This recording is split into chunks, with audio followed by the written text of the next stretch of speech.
नमस्कार, news nation digital के हमारे इस खास एपिसोड खबरें दुनिया की में आपका स्वागत है। मैं हूं सुमित कुमार दुबे। मिडिल ईस्ट में इजराइल और ईरान के तनाव के बाद एक ऐसी खबर आई है जिसने पूरी दुनिया की नींद उड़ा दी है। अमेरिकी अखबार द वॉशिंगटन पोस्ट की खबर के मुताबिक अब ईरान परमाणु हथियार बनाने के काफी करीब पहुंच चुका है और जरूरत पड़ने पर तो वो एक सप्ताह के भीतर ही परमाणु बम बनाकर तैयार कर सकता है। ईरान के पास परमाणु बम होना अमेरिका और इजराइल के साथ साथ पूरी दुनिया के लिए खतरनाक साबित हो सकता है, क्योंकि अगर ईरान ने इस हथियार को पूरी कामयाबी के साथ बना लिया और फिर उसका इस्तेमाल कर दिया तो ये दुनिया के अंत का आगाज साबित हो सकता है, क्योंकि इससे तीसरा विश्व युद्ध भड़क सकता है। हमारे आज के इस वीडियो में हम बात करेंगे कि कैसे ईरान की न्यूक्लियर पावर पूरी दुनिया में शक्ति संतुलन को बदल सकती है। अमेरिका ने ईरान को न्यूक्लियर बम हासिल करने से रोकने के लिए अब तक क्या क्या किया है और वो कौन से हालात हो सकते हैं जब ईरान परमाणु हथियारों का इस्तेमाल करने के बारे में सोच सकता है। लेकिन पहले आपको उस खबर के बारे में बताते हैं जो अमेरिकी अखबार द वॉशिंगटन पोस्ट में छपी है। खबर के मुताबिक हालांकि ईरान ने यह कहा है कि उसका परमाणु बम बनाने का कोई इरादा नहीं है, लेकिन उसके पास अब बेहद संवर्धित यूरेनियम है जिससे 3 परमाणु हथियार बनाने लायक ईंधन में बदला जा सकता है। ईरान ने इसे मात्र कुछ दिन या कुछ सप्ताह के अंदर ही ईरान ऐसा कर सकता है। इस रिपोर्ट में बताया गया है कि यह खबर IAEA के कई अधिकारियों और अमेरिकी अधिकारियों के साथ बातचीत करने के बाद छापी गई है। ईरान सिर्फ परमाणु हथियार ही नहीं, अपने कुछ हथियारों को यूरेनियम की मदद से अपग्रेड भी कर रहा है। ईरान को लेकर इस तरह के दावों ने दुनिया में एक नए युद्ध के आहट सुनाई दे रही है और पूरी दुनिया एक नए युद्ध के खतरे से घिर गई है। ये खबरें एक ऐसे वक्त पर आई हैं जब इजराइल के साथ ईरान का तनाव पूरे पीक पर है, पूरे चरम पर है। दोनों देशों के बीच हालात तब से बिगड़े हैं जब सीरिया में जो ईरान का वाणिज्यिक दूतावास है उस पर इजराइल ने एयर स्ट्राइक की थी। उसमें ईरान के एक टॉप कमांडर जो वहाँ मौजूद थे उनकी मौत हो गई थी। दूतावास की इमारत पूरी तरह से टूट गई थी और 12 लोग कुल संख्या में मारे गए थे। ईरान हमले के लिए इजराइल को जिम्मेदार बता रहा है और इस बीच मीडिया रिपोर्ट्स के मुताबिक ईरान के जो टॉप लीडर हैं अयातुल्लाह अली खामनेई, उन्होंने बुधवार को कहा है कि गाजा की घटनाओं ने दुनिया भर में मुसलमानों को कड़वा अनुभव दिया है। ऐसा माना जा रहा है कि ईरान इस हमले का जवाब जरूर देगा। गाजा पट्टी की जंग और फिर दमिश्क में अपने दूतावास पर हुए हमले का जवाब ईरान जरूर देगा, ऐसा माना जा रहा है। और ऐसी सूरत में इजराइल और उसके साथी इस युद्ध को उसका जवाब देंगे और फिर ये युद्ध बड़े पैमाने पर फैलने की पूरी आशंका है और तब अमेरिका को भी इजराइल को बचाने के लिए इस जंग में दखल देना पड़ेगा। अमेरिका और ईरान लंबे वक्त से दुश्मन हैं। पूरी खाड़ी के इलाके में अमेरिका के मजबूत फौजी अड्डे हैं, अलग अलग देशों में उसके फौजी तैनात हैं और उसकी ताकत के आगे ईरान का टिकना मुश्किल है। लेकिन ऐसे हालात में ईरान के पास परमाणु बम का जाना इस पूरी सिनेरियो को, इस पूरी तस्वीर को बदल सकता है। दरअसल परमाणु हथियार ही वो ताकत है जो दुनिया में शक्ति संतुलन को साधे हुए है। अभी तक दुनिया में 2 परमाणु शक्ति वाले देशों के बीच में सीधा युद्ध कभी नहीं हुआ है। 1999 में भारत और पाकिस्तान के बीच कारगिल में जो जंग हुई थी उसे भी पूर्ण युद्ध नहीं कहा जा सकता और वो पूर्ण युद्ध में नहीं बदली थी। भारत ने LOC क्रॉस नहीं की थी, जो लाइन ऑफ कंट्रोल है उसको भारत की फौज ने क्रॉस नहीं किया था घोषित रूप से। उस वक्त तक भारत और पाकिस्तान दोनों ही मुल्क परमाणु परीक्षण करके हथियार बनाने का दावा कर चुके थे। यानी साफ है 2 परमाणु शक्ति संपन्न देशों के बीच में आमने सामने की जंग अभी तक नहीं हुई है।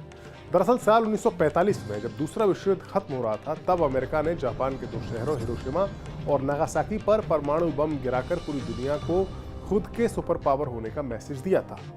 उसके बाद ब्रिटेन और फ्रांस जैसे अमेरिका के साथी देशों ने भी परमाणु हथियार बनाए।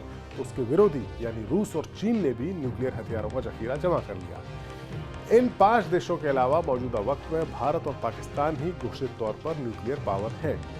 लेकिन माना जाता है कि इजराइल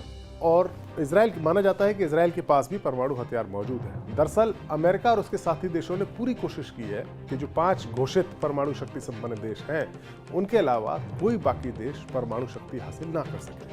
ईरान और नॉर्थ कोरिया ये 2 ऐसे मुल्क हैं जो अमेरिका के दुश्मन हैं और कई सालों से परमाणु हथियार बनाने की जुगत में लगे हुए हैं।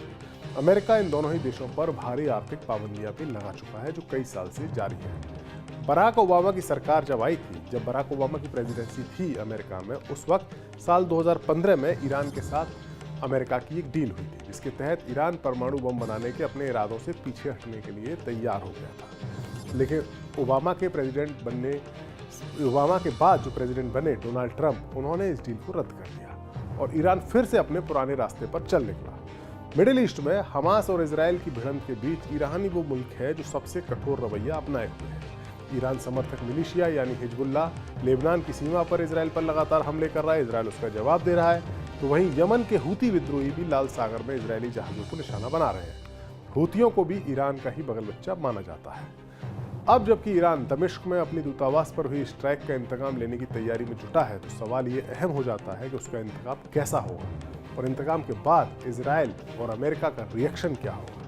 अगर ईरान के पास परमाणु हथियार ना भी हो, तब भी ईरान इतना तो ताकतवर है ही कि वो इजराइल को परेशान कर सके। अगर दोनों देशों की ताकत की तुलना करें तो साल 2023 तक के जो आंकड़े, उसके मुताबिक ईरान की कुल आबादी 8.67 करोड़ है, वहीं इजराइल की आबादी करीब 89.14 लाख है। मैन पावर के लिहाज से देखें तो भी ईरान इजराइल से काफ़ी आगे है। ईरान के पास जहां 4 करोड़ 85 लाख मैन पावर है, तो वहीं इजराइल की मैन पावर की जो क्षमता है वो 37 लाख 44 हजार है। अगर इजराइल और ईरान के बीच में युद्ध होता है या कोई जंग होती है, तो ईरान तुरंत 4 करोड़ लोगों को सेना में भर्ती करने का मादा रखता है। तो इजराइल के पास युद्ध में हिस्सा लेने के लायक करीब 31 लाख 11 हजार लोग भी मौजूद हैं। ईरान के पास करीब 5 लाख 75 हजार लोगों की एक्टिव फौज है, जबकि इजराइल के पास 1 लाख 73 हजार लोगों की एक्टिव फौज है। दोनों देशों की सेनाओं के बीच करीब 4 लाख का ये बड़ा अंतर है, जो कि बहुत मायने रखता है। दोनों देशों की रिजर्व फोर्स के बारे में अगर बात करें तो इजराइल ईरान से थोड़ा सा आगे नजर आता है। इजराइल के पास करीब 4 लाख 65 हजार की रिजर्व फोर्स है, वहीं ईरान के पास 3 लाख 50 हजार की रिजर्व फोर्स है। कई सारी मीडिया रिपोर्ट्स हैं जिनके मुताबिक ईरान के पास पैरा मिलिट्री जवानों की संख्या 90 हजार के करीब है, वहीं इजराइल के पैरा मिलिट्री जवानों की संख्या महज 8 हजार है। मैन पावर में ईरान आगे है, लेकिन रक्षा बजट के मामले में ईरान इजराइल से काफ़ी पीछे है। इजराइल का पिछला रक्षा बजट जो था, अगर उस पर नज़र डालें तो वो करीब 2430 करोड़ डॉलर का था, वहीं ईरान का रक्षा बजट 555 करोड़ डॉलर का था। इजराइल के खिलाफ ईरान के पास एक गुरिल्ला फोर्स भी है, और वो है आतंकवादी संगठन हिजबुल्लाह, जिसकी चर्चा हमने पहले की थी। उत्तरी सीमा पर, इजराइल की उत्तरी सीमा पर यानी साउथ लेबनान में हिजबुल्लाह की हुकूमत चलती है, वो वहाँ शासन करता है। शिया मत को मानने वाला ये आतंकवादी संगठन है और इसको ईरान ने ही खड़ा किया है, और ये भारी हथियारों से लैस है। इस संगठन के लड़ाकों की तादाद भी 1 लाख से ज़्यादा है। यानी अगर जंग होती है या जंग के हालात बनते हैं, तो ईरान बिना न्यूक्लियर हथियारों के भी कमज़ोर नहीं है, और उसके ताप से इजराइल को बचाना है तो अमेरिका को बीच में कूदना ही होगा।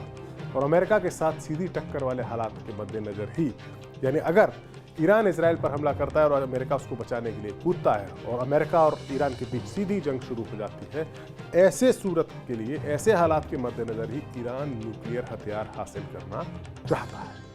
हमारा ये वीडियो आपको कैसा लगा, अपनी राय कमेंट बॉक्स में जाकर हमें ज़रूर दें। नमस्कार।